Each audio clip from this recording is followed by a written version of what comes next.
Dayla Preacher se redressa dans son lit, l'esprit agité, essayant de reconstituer ce qui venait de se passer. Elle jeta un coup d'œil à l'homme à côté d'elle, un doux sourire se dessinant sur ses lèvres. 2 mois après le début de leur relation, elle savait déjà que Will Conti était intelligent, brillant, même, et que ses talents l'impressionnaient toujours. Mais ce soir, elle avait découvert une autre facette de lui, qui lui donnait des frissons. Elle avait perdu le compte du nombre de fois où elle avait été emportée par le plaisir. Après la première heure, compter était devenu impossible.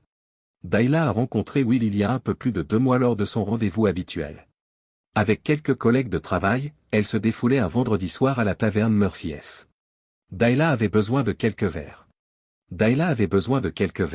La semaine avait été chargée au travail et le type qu'elle fréquentait depuis 1 an ne s'était pas montré aujourd'hui et n'avait pas répondu à son téléphone. Le fait que George soit un collègue de travail, en fait, c'était son supérieur immédiat, n'aidait pas, et le fait qu'elle soupçonnait George de ne pas être le genre d'homme à être fidèle n'aidait certainement pas. De l'autre côté du bar, Will a remarqué que la superbe blonde n'était pas avec le Maccabée avec lequel il l'avait vu les soirs précédents. Il ne pensait pas qu'ils étaient exclusifs parce qu'elle n'avait pas de bague au doigt et qu'il avait vu le même homme dans un club la semaine dernière avec une autre femme. Will n'était pas du genre à s'intéresser à la femme d'un autre homme, mais vu les circonstances, c'était l'occasion rêvée de se présenter. Will a demandé à la barmaid d'envoyer une tournée de boissons aux 4 fans de la table de la blonde. Lorsque les boissons sont arrivées, Will s'est approché pour les saluer. À la grande surprise de Will, la blonde était aussi belle de près qu'elle l'était de l'autre côté de la pièce. Mieux encore, elle avait des manières amicales et charmantes. La raison de la présence de Will était évidente pour tous les convives, mais il leur avait offert un verre et était assez intelligent pour passer autant de temps à parler avec chaque dame qu'avec l'objet de sa convoitise, si bien que les dames lui ont donné un laissez-passer et l'ont laissé rester dans les parages. Will n'a pas abusé de son temps, mais il a obtenu le numéro de téléphone de Dayla avant de partir. Il espérait que c'était vraiment son numéro, car certaines femmes ont tendance à donner un faux numéro pour se débarrasser d'un Roméo non désiré. Dès que Will a quitté la taverne, les 3 femmes ont donné des conseils à Dayla. Elles étaient unanimes, Dayla serait idiote de ne pas accepter un rendez-vous, si et quand Will l'appelait.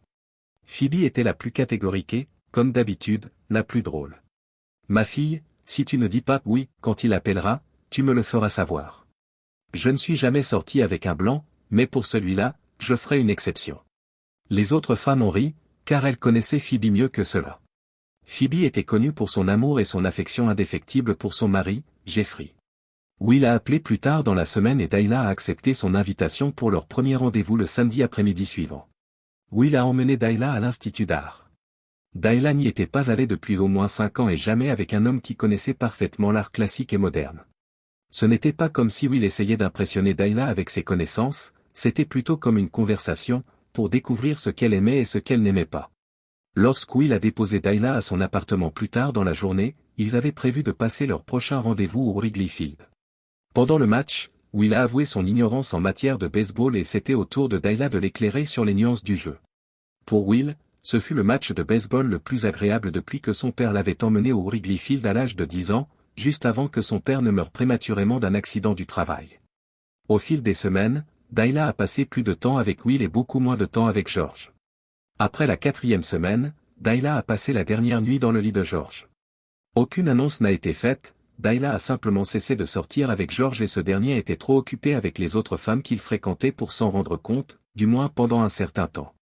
Will savait que Dayla voyait encore quelqu'un pendant ces premières semaines, la relation en était à ses débuts et il n'y avait pas d'attente d'exclusivité.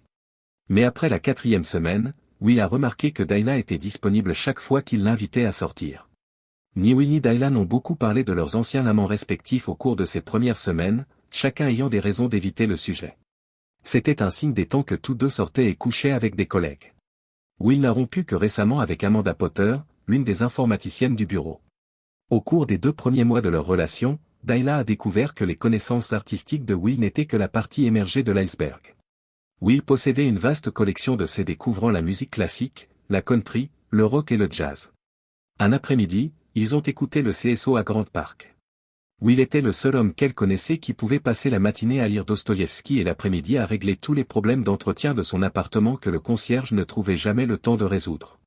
Il a même passé un dimanche avec son père à mettre au point et à faire fonctionner sa Triumph TR4 de collection. L'appel téléphonique qu'elle a reçu de ses parents ce soir-là lui a fait comprendre que sa mère et son père considéraient Will comme un « gardien ». Elle pensait la même chose, mais se demandait pourquoi Will n'avait pas essayé de coucher avec elle, elle s'inquiétait silencieusement que cela puisse être le défaut de Will. Était-il asexué, avait-il une difformité physique ou une incapacité à performer, ou peut-être était-il simplement gêné par la taille de son équipement.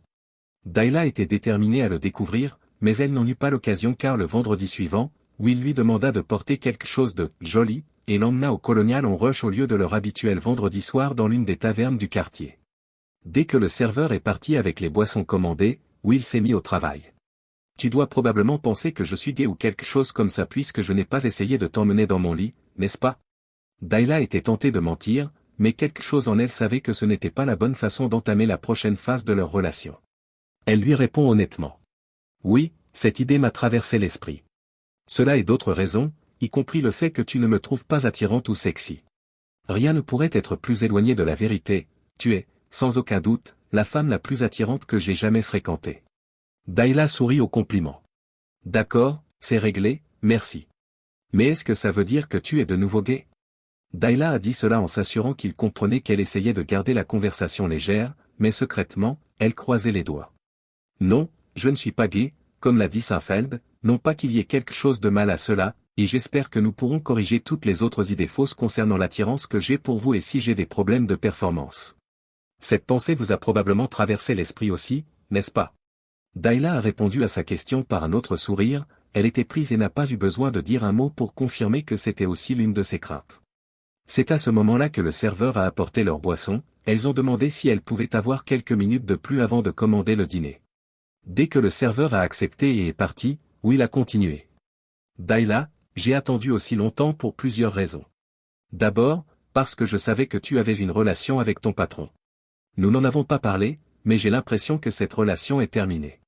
Deuxièmement, je suis tombé amoureux de toi, ça ne fait que quelques mois, mais je suis amoureux de toi et j'espère que tu ressens la même chose. Dernière raison, je veux que notre première fois soit pour faire l'amour, pas pour baiser, et avant de faire l'amour pour la première fois, je veux que nous soyons exclusifs. Plus de rendez-vous, de baisers, de baises, de quoi que ce soit, avec d'autres personnes. Je promets de ne rien faire avec une autre personne que je ne ferais pas si tu étais dans la pièce avec moi, et j'aimerais que tu acceptes de me respecter de la même manière. Will, je ressens la même chose. Oui, je t'aime. Oui, je veux faire passer cette relation au niveau supérieur. Je pense que tu pourrais être l'homme avec qui je passerai ma vie et fonderai une famille, mais nous avons besoin de plus de temps ensemble avant de prendre ce genre d'engagement pour la vie. J'ai hâte de passer du temps avec toi pour m'en assurer. Enfin, vous avez raison. George et moi avons mis fin à notre relation il y a plus d'un mois, mais j'ai été négligente et je ne lui ai pas dit officiellement. Mais je vais le faire, et très bientôt. Une fois cette question réglée, Will a résisté à la tentation de sauter le dîner et de se rendre directement à son appartement. Ils ont tout de même sauté le dessert. Peu après la fermeture de la porte d'entrée, ils étaient tous deux nus, n'interrompant leur baiser que pour enlever chaque vêtement, et encore une fois lorsque Will s'est éloigné pour contempler le corps extraordinairement beau de Dayla. Will lui prit doucement la main et la conduisit dans la chambre à coucher, où leur attente de longue date se concrétisa enfin. Lorsqu'ils se déshabillèrent, Dayla reprit son souffle, Will n'avait rien à cacher, et sa vue la fit frissonner. Des semaines de désir entre eux s'étaient accumulées jusqu'à ce moment, sans qu'il y ait besoin de préliminaires. Déjà prête, Dayla se pencha en arrière, l'attira à elle et leurs corps se rejoignirent. Ils fermèrent les yeux, s'embrassèrent profondément et Will commença à lui faire lentement et tendrement l'amour, leur connexion étant aussi puissante que promis. Dayla espérait, après ces premières heures, que c'était l'homme qu'elle passerait sa vie à aimer, mais elle se trouvait maintenant face à un dilemme. Dayla a convenu avec enthousiasme avec Will que leur relation serait exclusive.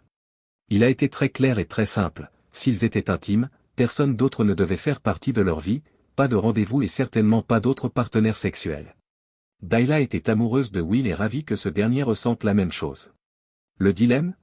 Dayla sortait depuis un an avec son patron à la banque et, alors que les choses devenaient plus sérieuses avec Will, Dayla évitait George Tinker. George finit par s'en apercevoir et commence à demander à Dayla pourquoi ils n'ont pas fait l'amour depuis un mois. Le lundi, Dayla disait à George que c'était fini et cela rendait la situation au travail très inconfortable. Cela semblait si simple au restaurant. Dayla s'est endormie dans les bras de Will après avoir prié pour que les choses s'arrangent. Cela ne s'est pas passé comme prévu, bien sûr. Alors que Dayla prononçait les derniers mots dans le bureau de George ce lundi matin, elle pouvait voir la fureur s'enflammer dans ses yeux. George était un homme fier, il ne se faisait pas larguer par les femmes, c'était lui qui menait la barque. La seule chose qui l'empêchait de perdre son sang-froid et de lui crier dessus, c'était de savoir que 5 employés se trouvaient juste derrière la porte fermée du bureau, prêts à entendre toute explosion. Ce genre de scène porterait un coup à l'image qu'il s'était soigneusement forgée. George, poussé par son ego démesuré, a répondu à Dayla par la seule chose qui lui venait à l'esprit. Il a mentionné avec désinvolture qu'il s'en fichait parce qu'il avait vu d'autres femmes pendant toute l'année qu'ils avaient passée ensemble et qu'elle était une amante décevante. En quittant son bureau, Dayla ne peut s'empêcher de se demander ce qui l'a poussé à perdre une année avec un homme aussi médiocre. Will et Dayla ont continué à s'aimer de plus en plus et ont passé la plupart des jours de la semaine et des week-ends à se donner du plaisir l'un à l'autre.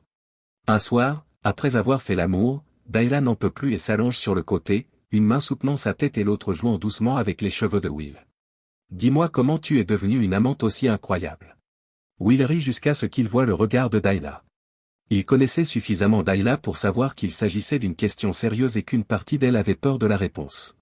Will s'est empêché de prendre sa question à la légère. Dis-moi d'abord pourquoi tu veux le savoir. J'ai presque peur de la réponse. Soit tu as eu beaucoup de fans dans ton passé, soit tu as été une femme fatale, dans tous les cas, j'ai l'impression d'être en compétition avec une équipe de choc. Will a dû faire un effort supplémentaire pour ne pas rire. Dayla, tu n'as pas de concurrence. J'essaie de ne pas rire parce que je me suis posé des questions similaires sur ton passé. Je ne peux m'empêcher de me demander où tu as appris certaines des choses que tu fais avec ton corps. Un ancien amant exotique vous a-t-il enseigné le Kama Sutra? S'il te plaît, dis-moi que ce n'était pas George. Mon Dieu, non. Je ne veux pas en parler, mais crois-moi quand je te dis que George ne pourrait pas plaire à une de ces poupées gonflables. Je crois que tu changes de sujet. Comment savez-vous faire l'amour comme vous le faites? La pleine lune brillait à travers la fenêtre et éclairait les beaux yeux bleus de Dayla, ses cheveux blonds brillaient pratiquement. C'était le moment de vérité dans leur relation et Will était déterminé à réussir ce test, sans secret. J'ai eu beaucoup de chance. En dernière année d'université, je suis devenu l'amant d'un de mes professeurs. Nous n'étions pas amoureux, mais nous nous aimions passionnément. Elle était très loquace lorsqu'il s'agissait de me donner des instructions sur la manière de lui plaire. Notre liaison a duré toute ma dernière année d'études et elle y a mis fin le lendemain de la remise des diplômes. Elle m'a offert un billet aller-retour pour l'Europe, un billet de train Europass et un guide Lonely Planet. Elle m'a dit de m'amuser et d'oublier « nous ». Elle savait que j'éprouvais des sentiments à son égard, sentiments qu'elle n'était pas prête à rendre. J'ai passé 5 semaines en Europe, les 2 premières semaines à me morfondre parce qu'elle me manquait pendant que je visitais Paris, la ville de l'amour. Les 2 semaines suivantes, je les ai passées avec un groupe d'Australiens dans le sud de la France et le nord de l'Italie. J'ai passé ma dernière semaine à Ibiza avec une étudiante italienne. Je suis rentré aux États-Unis avec une profonde reconnaissance pour les connaissances que mon professeur m'avait transmises. Pendant que Will parlait, Della s'amusait à le taquiner du bout des doigts. Lorsque Will a commencé, Della s'est arrêtée. Quand avez-vous perdu votre virginité? Will n'arrive pas à croire cette femme. Elle est assise sur lui et elle veut parler? C'est un vrai cliché. C'était avec une fille avec qui j'étais sorti au lycée, après le bal de fin d'année. J'étais vierge, elle m'a dit qu'elle l'était aussi, mais j'en doutais. Finalement, ça n'a pas eu d'importance parce que j'ai réussi à perdre ma virginité avant la remise des diplômes, et c'est ce qui comptait à ce moment-là. Perdre votre virginité était votre objectif au lycée? Oui, et ce n'était pas ma première tentative. Lorsque j'étais au collège, John Mayer et moi travaillions comme serveurs dans une épicerie fine et nous avons décidé que nous ne voulions pas obtenir notre diplôme en étant vierges, mais aucun de nous n'avait de perspective d'avenir, alors nous avons décidé d'aller dans un bordel pour le faire. Le problème, c'est que nous n'avions aucune idée de son emplacement. Nous avons donc demandé au gars qui faisait la vaisselle. Il nous a donné une adresse près de Comiskey Park, du côté sud. John et moi avons pris l'aile jusqu'à la 47e, et à peine étions-nous descendus du train que 5 ou 6 gamins se sont mis à nous poursuivre dans la rue, car il était évident que nous n'avions rien à faire sur leur propriété. John et moi étions terrorisés, mais nous sommes entrés dans la taverne sous les yeux de ces gamins. Vous auriez dû voir la tête des gens dans la taverne quand les 2 blancs sont entrés en courant et en criant « Aidez-nous ». Je n'oublierai jamais ce moment. Quoi qu'il en soit, nous avons eu de la chance car, au lieu de nous jeter à la rue, le barman a appelé la police qui nous a mis dans un train en direction du nord, là où nous devions être. Dayla n'a pas bougé pendant tout le temps où il a raconté son histoire. Que as-tu dit aux flics? Tu leur as dit pourquoi tu étais là? Bien sûr que non. Nous leur avons dit que nous avions mal lu le programme des Sox, que nous nous rendions au match en voiture et que nous étions descendus à la mauvaise station. Cet épisode m'a fait changer d'avis sur le fait de payer pour du sexe, je suis resté vierge jusqu'au bal de fin d'année et je n'ai jamais payé pour du sexe de ma vie, enfin, pas directement en tout cas. Will a commencé à bouger ses hanches et Della a compris de quoi il parlait. La fois suivante, ce fut le tour de Will. Et vous, Madame Pritchard? Racontez-moi comment vous avez perdu votre virginité et toutes les expériences sexuelles que vous avez vécues. Della éclate de rire. Vous allez penser que vous sortez avec la plus grande prude de Chicago. J'ai fait l'amour avec 4 hommes dans ma vie. Dayla rit à nouveau en voyant l'expression du visage de Will. Le premier homme, qui était en fait un garçon, était un joueur de basket que j'ai fréquenté pendant 2 ans à l'université. Oui, j'étais une étudiante de 20 ans lorsque Jason Jerry m'a volé ma cerise. Nous sortions ensemble depuis presque 6 mois quand c'est arrivé après une soirée à boire du vin bon marché. Il n'avait pas profité de moi, le vin m'avait suffisamment libéré pour que je le séduise enfin, il avait toujours été un gentleman et n'aurait même pas rêvé de me faire du mal. J'aurais probablement épousé Jason, mais il est mort d'une maladie cardiaque congénitale. Personne ne pouvait comprendre comment un athlète universitaire pouvait avoir une maladie cardiaque, il était tellement en forme, toujours en train de courir, toujours actif. Will a vu les larmes commencer à se former dans les yeux de Dayla et il lui a serré les épaules. Désolé d'avoir posé la question. Tu n'as pas besoin d'en dire plus si tu ne veux pas. Non, ça va aller. J'admets que j'ai encore mal quand je pense à Jason, c'était un type tellement gentil et je l'aimais. Dayla s'est approchée de la table de nuit et a pris un mouchoir en papier. Elle s'essuie les yeux et se mouche de la manière la plus désagréable qui soit. Dayla s'est levée du lit et a marché nue jusqu'à la salle de bain, a laissé tomber le mouchoir dans la cuvette, a tiré la chasse d'eau et est retournée au lit. Will a observé sa forme presque parfaite pendant tout ce temps. Ok, numéro 2. Il s'agit du coéquipier de Jason, Tommy Rowling. Presque 1 an après la mort de Jason, Tommy et moi avons commencé à sortir ensemble. Les coéquipiers de Jason ont toujours été gentils avec moi, avant et surtout après la mort de Jason. Aucun d'entre eux n'a tenté quoi que ce soit de déplacer, mais peu à peu, Tommy et moi avons découvert une attirance mutuelle et avons commencé à sortir sans les autres membres de notre groupe d'amis. 1 mois plus tard, je me suis retrouvé dans le lit de Tommy. Will savait qui était Tommy Rowling, qui a passé 2 ans dans la NBA avant de se fracturer un genou. Il mesurait 1,80 mètres et était noir comme le charbon. Will avait du mal à cacher la peur qu'il ressentait. Dayla l'a remarqué et a souri. Je sais ce que tu penses. Mes copines disent que vous êtes tout pareil. Bien sûr, les femmes ne sont pas très différentes. Je ne peux pas vous dire combien de mes amis voulaient savoir ce que c'était que d'être avec Tommy, tout le monde suppose qu'il est aussi grand en bas qu'il l'est partout ailleurs. Pauvre Tommy. Le mythe de la taille de l'homme noir n'est qu'un mythe si l'on en croit Tommy. Disons simplement que Tommy est très moyen dans ce domaine. Assez parlé de ça, répond Will en soupirant de soulagement, qu'est-ce qui s'est passé avec vous deux? Sa mère. Elle était un peu bigote. Elle ne voulait pas que Tommy sorte avec une fille blanche, surtout après qu'il ait signé son contrat professionnel.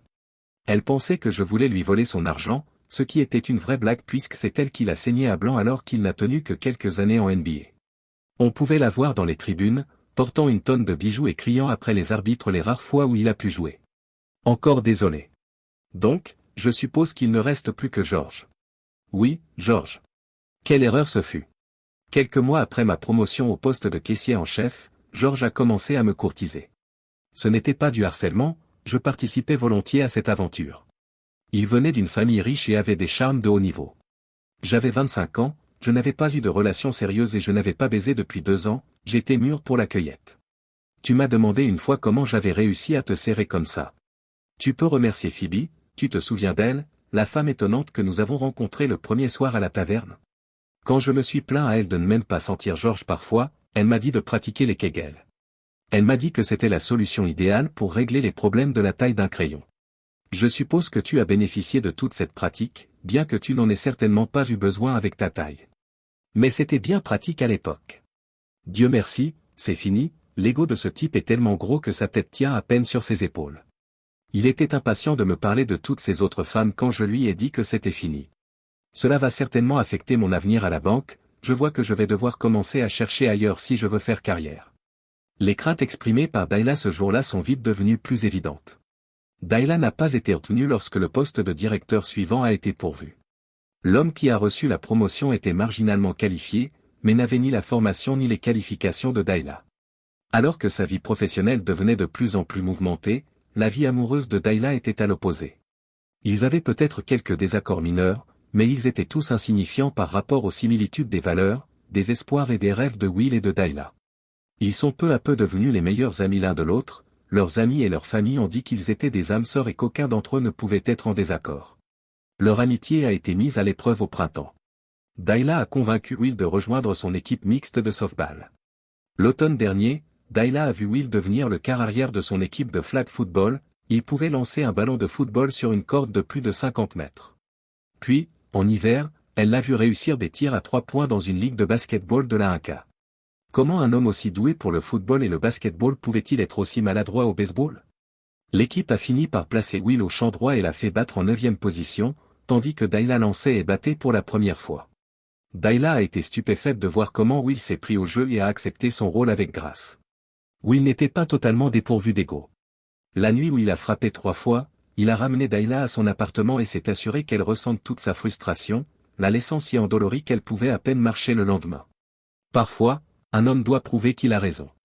Au cours du match suivant, Dayla a secrètement croisé les doigts chaque fois que Will s'est présenté à la batte, espérant discrètement qu'il y aurait plus de retrait. Le jour du premier anniversaire de leur rencontre, Will a fait sa demande en mariage et Dayla a accepté. Le mariage est prévu pour décembre, dans 6 mois à peine. La demande en mariage n'a pas été une grande surprise, mais l'annonce suivante de Will l'a été. On m'a proposé une promotion, qui nécessite que je sois transféré au bureau de Milwaukee.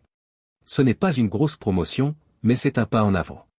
Je leur ai dit que je t'en parlerai d'abord, je n'accepterai que si tu es d'accord. Dayla est ravie de la nouvelle. Vas-y, accepte la promotion. Il est temps que je me bouge et que je cherche moi-même un nouvel emploi. Je vais contacter un chasseur de tête à Milwaukee et commencer ma recherche d'emploi. Avec un peu de chance, j'aurai trouvé quelque chose avant le mariage. Elle a trouvé un emploi à Milwaukee, dans une jeune entreprise locale, la First Business Bank. Il s'agissait d'une mutation latérale, avec un salaire comparable à celui qu'elle percevait à Chicago, ce qui n'est pas un problème car le coût de la vie est un peu moins élevé dans le Wisconsin. Dayla a immédiatement emménagé dans l'appartement de Will, car le mariage n'était que dans 3 mois. Le mariage a été fantastique. Will n'a pu s'empêcher d'afficher un immense sourire lorsqu'il a vu sa fiancée remonter l'allée dans sa robe blanche. On aurait dit qu'elle sortait d'un magazine de mariage, sauf qu'elle était réelle et qu'elle allait devenir sa femme dans 10 minutes. En plaçant la main de Dayla dans celle de Will, M. Pritchard l'a regardé dans les yeux et lui a dit « Prends bien soin de ma petite fille ». Will a répondu en toute sincérité « J'en ai bien l'intention ». 3 ans plus tard, Dayla était directrice adjointe et enceinte de leur premier enfant. Dayla a pris un congé de 3 mois à la naissance de Billy, William Jr. Les propriétaires de la banque, M et Madame Johnson, étaient des gens formidables pour qui travailler, l'équipe de Dayla faisait le travail et gardait les clients heureux, tandis que les Johnson faisaient de leur mieux pour créer un environnement de travail favorable à la famille. Juste après la naissance de Billy, Will et Dayla ont vendu l'appartement et acheté une maison. La vie était belle, mais bientôt elle ne l'était plus. Dayla n'en croyait pas ses oreilles. Monsieur Johnson a réuni le personnel et annoncé que la banque avait été vendue à une grande banque nationale dont le siège se trouve en Caroline du Nord. Nous sommes en 2009 et l'économie s'effondre. Dans tout le pays, les petites banques ferment leurs portes ou sont rachetées par des banques plus importantes. Il n'était pas surprenant que First Business Bank soit vendue, mais la plus grande surprise était l'homme qui se tenait à l'avant de la salle et qui était présenté comme le nouveau vice-président exécutif en charge de toutes les activités bancaires de détail dans le Wisconsin pour la banque acquéreuse, George Tinker. Will est arrivé à la maison ce soir-là et a tout de suite su que quelque chose préoccupait sa femme. Il s'est lavé et a embrassé leur fils de 6 mois avant de se mettre à table. Il attendit, elle ne pouvait pas être enceinte car Dayla avait un verre de vin devant elle et Dayla ne touchait jamais à l'alcool lorsqu'elle était enceinte. Il mange en silence pendant 3 ou 4 minutes avant que Dayla ne prononce ces mots, « Il faut qu'on parle ». Ces 4 mots, prononcés par une femme aimante, peuvent-ils être suivis de bonnes nouvelles? Dayla a continué à donner à Will des nouvelles de son nouveau patron. Bien que Dayla et George ne travaillent pas dans le même bâtiment, la structure hiérarchique est telle qu'ils passeront probablement des heures ensemble en réunion, soit avec d'autres directeurs d'agence et directeurs adjoints présents, soit, pire encore, en tête-à-tête, à propos de ses performances ou de celles de son personnel et de son agence. Malgré la nature du sujet, la conversation n'a pas dégénéré. Dayla et Will sont restés calmes et ont discuté de leurs options. Après une longue discussion, ils ont réalisé qu'elles étaient très limitées. Ils venaient juste d'acheter leur maison, en élargissant leur budget afin d'acheter une maison dans un quartier avec de bonnes écoles et suffisamment grande pour accueillir 2 autres enfants. La maison a perdu de sa valeur au cours de la première année suivant son achat, comme beaucoup d'autres maisons à l'époque. Ils ont acheté à un moment où la bulle immobilière était à son apogée et se sont retrouvés à la tête de leur hypothèque. Ils ont eu plus de chance que la plupart des gens, la maison n'a perdu que 25% de sa valeur, mais même après le raconte de 20%, il devait encore plus que le prix de vente actuel de la maison. Déménager n'était donc pas une option. Will a évoqué l'option suivante, pourquoi ne pas trouver un nouvel emploi pour Dayla? Ce n'est probablement pas réaliste compte tenu de la crise financière actuelle et du nombre de faillites bancaires. Il y a trop de banquiers au chômage qui cherchent un nouvel emploi, et la probabilité que Dayla obtienne un poste vacant est minime, surtout avec son salaire actuel. Ils étaient coincés. Will se mit au lit ce soir-là et serra sa femme aussi fort que possible en attendant qu'elle s'endorme, mais cela prendrait du temps. Will ne peut s'empêcher de penser qu'il a laissé tomber sa famille. Il n'était pas en mesure de survivre avec son seul salaire, dans l'immédiat, sa femme devait travailler pour un ancien amant. Will se demande s'il est assez homme, et surtout s'il a assez confiance en lui, pour ne pas laisser cette situation l'affecter, lui et son mariage. Pendant les 3 premiers mois, toutes leurs craintes semblaient infondées. Les relations de George avec Dayla étaient professionnelles, il ne mentionnait pas leur relation précédente ni la façon dont elle s'était terminée. Mais toutes les bonnes choses ont une fin. Un jour, George a invité Dayla à déjeuner avec lui, ce qui n'avait rien d'inhabituel, juste un déjeuner d'affaires normal entre un employé et un directeur. C'est du moins ce qui s'est passé au début, autour d'un dessert et d'un café, George a changé de sujet. Tu sais, je ne me suis jamais remis de la façon dont tu m'as largué, surtout pour un pauvre type. Dayla est surprise par le commentaire de George, qui sort de nulle part et lui fait l'effet d'un coup de feu entre les 2 yeux. George, de quoi parles-tu? Premièrement, je n'apprécie pas que vous traitiez mon mari de métèque ou d'un autre mot méchant. Deuxièmement, tu as dit toi-même que tu baisais avec d'autres femmes pendant toute la durée de notre relation. Vu ton manque d'engagement, notre relation a duré plus longtemps qu'elle n'aurait dû. George se penche, la voix basse et menaçante. Écoute, tu ferais mieux d'accepter que tu seras dans mon lit et que tu le demanderas. Sinon, les photos que j'ai de toi, nues et compromettantes, seront transmises à ton mari et à bien d'autres. Et si tu ne fais pas d'efforts supplémentaires quand nous sommes ensemble, disons que tes évaluations de performance en prendront un sérieux coup. Dayla n'en croyait pas ses oreilles, la pièce commençait à tourner et elle avait du mal à reprendre son souffle, c'était la première fois qu'elle entendait parler de photos. Avant que George ne termine sa demande, Dayla s'est levée et s'est dirigée vers la salle de bain où elle avait perdu son déjeuner. Des larmes coulaient sur ses joues, elle s'est dirigée vers l'évier pour se laver le visage et se rincer la bouche. Le temps qu'elle revienne à table, George était parti. Son téléphone portable se mit à sonner et, sans regarder le numéro, elle décrocha. Je pensais que tu serais plus enthousiaste à l'idée de nous revoir. Peu importe, tu as jusqu'à la fin de la semaine pour te décider, et tu as intérêt à prendre la bonne décision. Dayla n'est pas retournée à l'agence cet après-midi-là. Elle rentra chez elle et passa les heures suivantes assise dans le salon à essayer de comprendre comment son monde, comme leur hypothèque, avait basculé si rapidement et ce qu'elle pouvait faire pour le remettre à l'endroit. D'habitude, elle récupère leur fils Billy à la garderie en rentrant chez elle, mais aujourd'hui, elle a appelé Will au travail et lui a demandé s'il pouvait venir le chercher, prétextant un besoin de repos. Dayla n'avait toujours pas pris de décision lorsque Will et Billy sont rentrés à la maison. La soirée a été longue, mais juste après avoir couché leur fils, Will a rejoint Dayla à la table de la cuisine. Will écoute Dayla lui raconter les exigences et les menaces de George. Will ne l'a pas interrompu, mais Dayla savait qu'il bouillonnait, elle a vu ses poings se serrer et l'expression de douleur sur son visage. Ce qu'elle ne pouvait pas voir, c'étaient les pensées de Will pendant qu'il écoutait. Will pensait au meurtre, sa seule réticence était de savoir que le meurtre de George Tinker détruirait sa famille et qu'il ne verrait jamais son fils grandir. Lorsqu'elle eut terminé, Will prit la parole pour la première fois. Je vais aller de l'autre côté de la rue parler à Ron Wallis. Essaie de rester calme jusqu'à ce que je revienne. Ron a peut-être une idée de la façon dont nous pouvons régler cette affaire sans que j'aille en prison. Parfois, les hommes sont tout simplement stupides. La dernière phrase a eu l'effet inverse sur Dayla, l'idée de la prison n'a même pas été envisagée jusqu'à ce que les mots sortent de la bouche de Will. Alors qu'il franchissait la porte d'entrée, Dayla s'est mise à pleurer pour la 10e fois de la journée. Ron Wallis était inspecteur au bureau du shérif du comté. Ron et Will étaient amis depuis que les Conti avaient emménagé dans le quartier. Ron et sa femme Sally avaient été les premiers à les accueillir il y a près d'1 an. Leur fille était la babysitter de Billy. Will a frappé à la porte et Sally Wallis l'a accueilli en le serrant dans ses bras.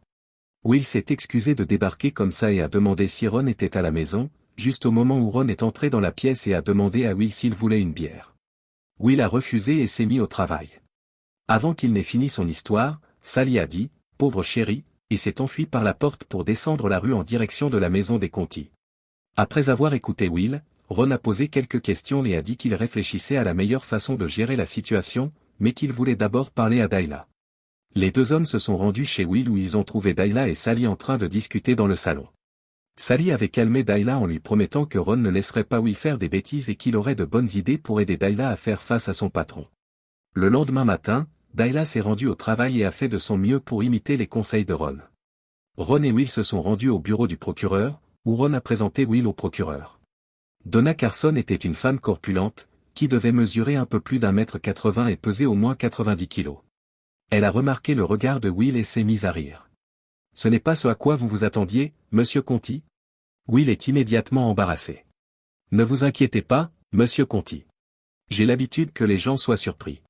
Dans toutes les séries policières, il y a une femme maigre qui joue le rôle de procureur. Les gens s'attendent à voir Angie Harmon, avec ses 115 kilos, lorsqu'ils viennent dans mon bureau, au lieu de cela, ils ont droit à Madame Amazon. » Ses manières le mettent à l'aise et Will lui adresse un grand sourire tandis qu'il se serre la main. « Maintenant Ron, dis-moi ce qui t'amène dans mon bureau ce matin. » Ron sort son carnet de notes et transmet toutes les informations qu'il a recueillies auprès de Dayla. Il explique également à Madame Carson pourquoi Dayla ne l'a pas rencontrée ce matin. « Bonne idée, Ron. Je rencontrerai Madame Conti chez eux ce soir. Êtes-vous certain qu'elle fera le nécessaire pour faire enregistrer Monsieur Tinker? Elle sera effrayée, mais je vous ai déjà vu gérer ce genre d'affaires. Je sais que vous la préparerez. De plus, je connais Madame Conti depuis 1 an, ma femme et moi pensons que c'est une femme forte, elle s'en sortira. » Ron regarde Will.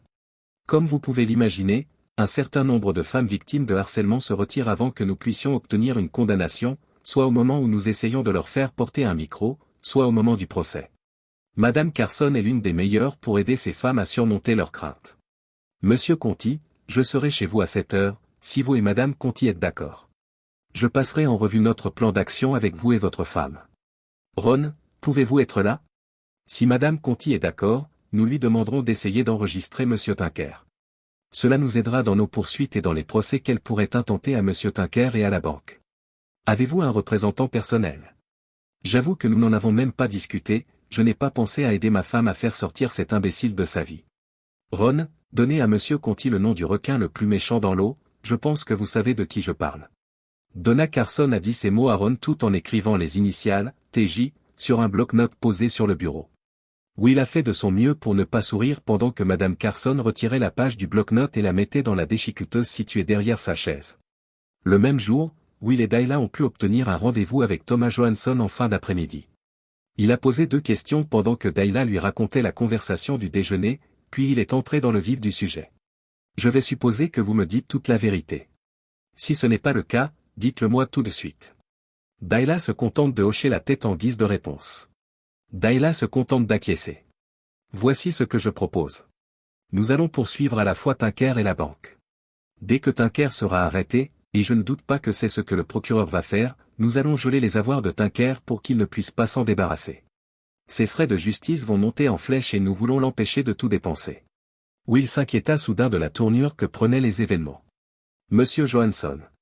Nous n'avons pas beaucoup de fonds disponibles. Vous parlez de 2 procès, cela semble beaucoup d'argent. Surtout si la banque s'y oppose. Et si nous perdons? 3 choses.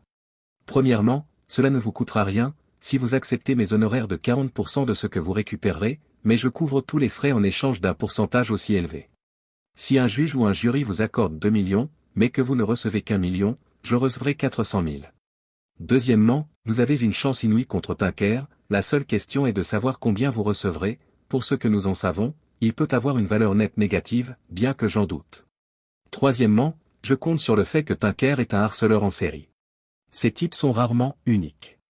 Il y a généralement plus d'une subordonnée féminine que ces salauds ont draguée ou avec laquelle ils ont eu des relations. C'est là que mes dépenses s'accumuleront et que je toucherai mes honoraires. Mes collaborateurs trouveront qui, quoi et quand. Une fois que nous aurons établi un modèle, la banque sera impatiente de régler l'affaire. Je comprends que nous pourrions aller devant un jury et probablement obtenir une énorme somme d'argent, mais cela signifie au moins 1 an de déposition, etc. avant d'aller au procès et la possibilité de faire appel. Notre meilleure chance est de présenter nos preuves d'un modèle de harcèlement et de régler le litige avec la banque à l'amiable. La décision vous appartiendra le moment venu. Je vais vous laisser seul pour en discuter. Sur ce, Johansson quitta la pièce. Will et Dayla se regardent pendant 1 minute avant que Dayla ne prenne la parole. « Qu'en penses-tu » Will répond, « Je l'aime bien, je ne sais pas pourquoi, mais c'est une intuition. Ça, et puis il a été recommandé par le procureur et je sais que tu l'aimeras quand tu la rencontreras ce soir. Si Johansson est prêt à nous laisser prendre les décisions finales et qu'il paie les frais, je propose que nous signions avec lui. Qu'en pensez-vous? Prenons les documents et lisons-les. Si tout est bon, je suis d'accord. Thomas Johansson sourit pour la première fois lorsque Dayla lui raconte ce dont ils ont discuté. Comme ils devaient rentrer chez eux pour rencontrer Madame Carson, Johansson promit de faire livrer les documents par coursier à leur domicile le soir même. Will avait raison, Dayla aimait bien Donna Carson et s'est sentie à l'aise lorsque le procureur lui a exposé ses plans. Carson se réjouit que les Conti aient déjà rencontré un avocat. Les choses vont se dérouler rapidement. Si tout se passe comme prévu, Monsieur Tinker passera le week-end en prison. Je ne connais pas Monsieur Tinker, mais si vous vous sentez menacé, n'hésitez pas à m'appeler, voici mon numéro de portable. Il faut du courage pour faire ce que vous allez faire. Je vous en remercie, car je veux que ces prédateurs disparaissent des rues et j'ai besoin de votre aide pour y parvenir. Une fois leur plan mis en place, Donna Carson a quitté la maison des Conti, juste au moment où le coursier arrivait pour déposer les documents de l'avocat. Il leur fallut encore 1 heure pour lire et signer le contrat, où ils le déposeraient au bureau de Johansson à la 1 heure du matin. La journée avait été longue et stressante. Dayla était allongée dans son lit, blottie dans les bras de Will, la tête sur sa poitrine. Au fond d'eux-mêmes, ils avaient envie de faire l'amour, mais ils n'en avaient pas la force. Juste avant de s'endormir, Dayla a murmuré « Je vous aime, Monsieur Conti. » Dieu qu'il aimait cette femme. « Je vous aime aussi, Madame Conti. » Dayla a appelé George et lui a donné rendez-vous vendredi pour le déjeuner. Dayla s'habille normalement de façon modeste au travail, Donna Carson lui a suggéré de s'habiller de façon encore plus conservatrice aujourd'hui. Il n'est pas rare que l'avocat de la défense tente de rejeter la responsabilité du harcèlement sur la victime. Si l'affaire allait jusqu'au procès, Madame Carson demanderait à Dayla de porter la même tenue le jour où elle témoignerait. Pendant les 20 premières minutes du déjeuner, George s'est montré extrêmement agréable, faisant preuve de tout le charme qui avait attiré Dayla vers lui il y a tant d'années. Dayla refuse son offre d'un cocktail ou d'un verre de vin, ne voulant pas laisser quoi que ce soit lui troubler l'esprit. Sa gêne avait une bonne raison d'être, comme il s'est avéré. Au milieu du déjeuner, George s'est penché en avant et a attrapé le sac à main de Dayla et, malgré ses protestations, a commencé à fouiller dans le contenu du sac jusqu'à ce que sa main en ressorte avec l'enregistreur numérique qui s'y trouvait caché. George éteint l'enregistreur et se penche en arrière avec un sourire diabolique. Dayla, stupide chatte. Tu pensais vraiment que j'étais stupide au point de ne pas vérifier si j'étais en train de me faire piéger? Dayla est restée assise, sa fourchette à mi-chemin de sa bouche, sans rien dire. Maintenant, laisse-moi t'expliquer ce qui va se passer. Tu m'as vraiment énervé avec ce coup d'éclat, et tu vas payer très cher ta bêtise. Voici mon adresse. Il lui tend un papier. Trouve une excuse crédible pour ton pitoyable mari et sois là à 6 heures. Ne t'inquiète pas de t'habiller, j'aurai une tenue prête pour toi à ton arrivée.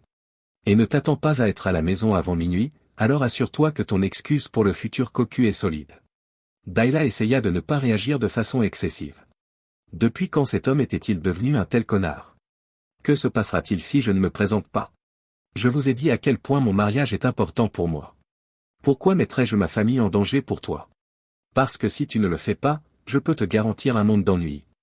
J'ai des vidéos de nous deux, des moments intimes qui pourraient facilement se retrouver sur Internet.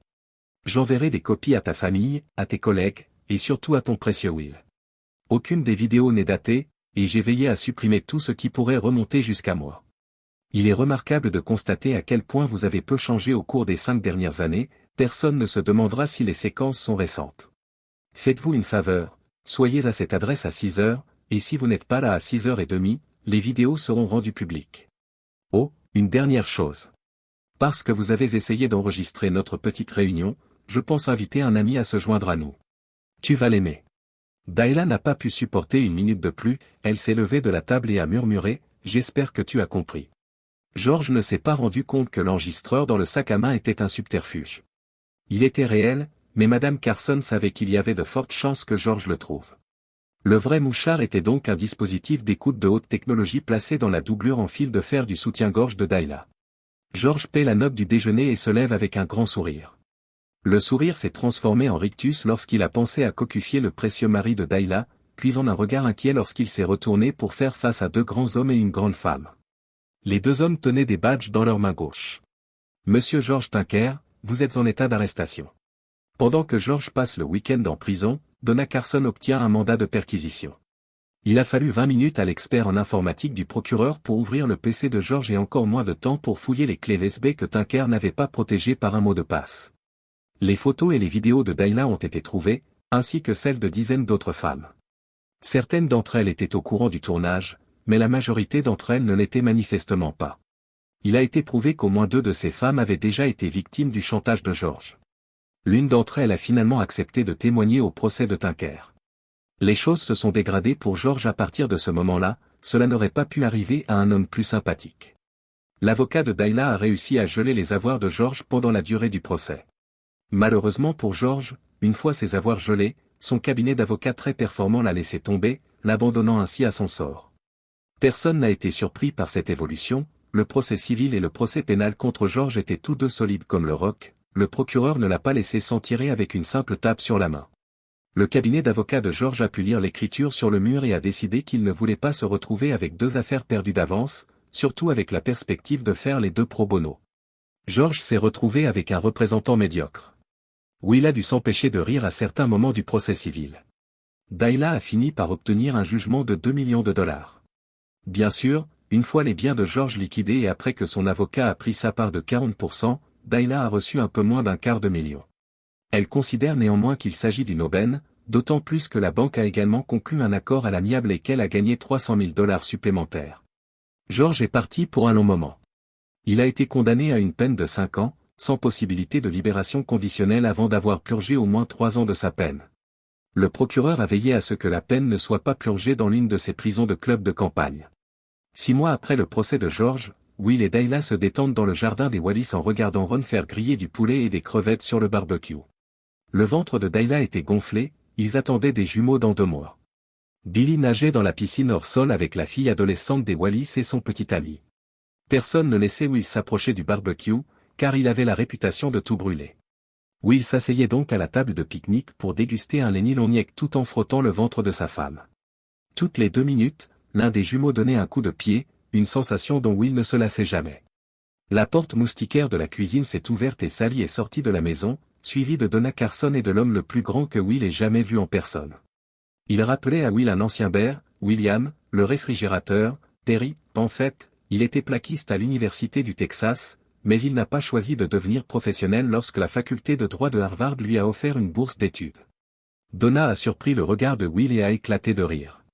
Will Conti, je te présente mon mari, David Carson. David, voici Will Conti et sa charmante épouse, Dayla.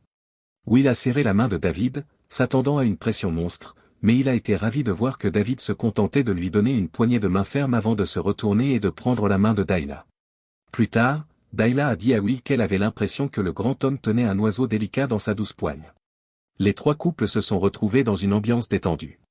Il y avait un air rare dans la compagnie, il était évident que le mariage de chaque couple était basé sur un amour profond et un respect mutuel entre les partenaires. Un confort qui permet toutefois de s'envoyer des pics bon enfant. Le badinage léger a été interrompu pendant quelques minutes pour discuter du cas de Dayla. Ni Sally ni David n'étaient au courant des détails, mais Sally a fait une observation importante. Vous voulez savoir ce qui m'a le plus impressionné? Outre la force de Dayla dans sa gestion de l'affaire, Will n'a jamais douté d'elle. Will n'a jamais douté d'elle un seul instant. Cela prouve à quel point la confiance est importante pour un mariage solide. Les choses se sont détendues peu après.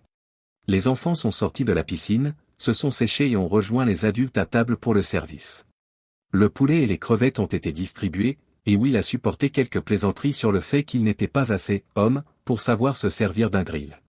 Dayla sourit, lui embrassa la joue et le serra discrètement sous la table de pique-nique, tout en frottant son ventre de l'autre main, lui offrant un moment d'intimité et d'affection au milieu des rires. « Ce n'est pas grave, dit-elle en riant, il est assez viril pour moi. »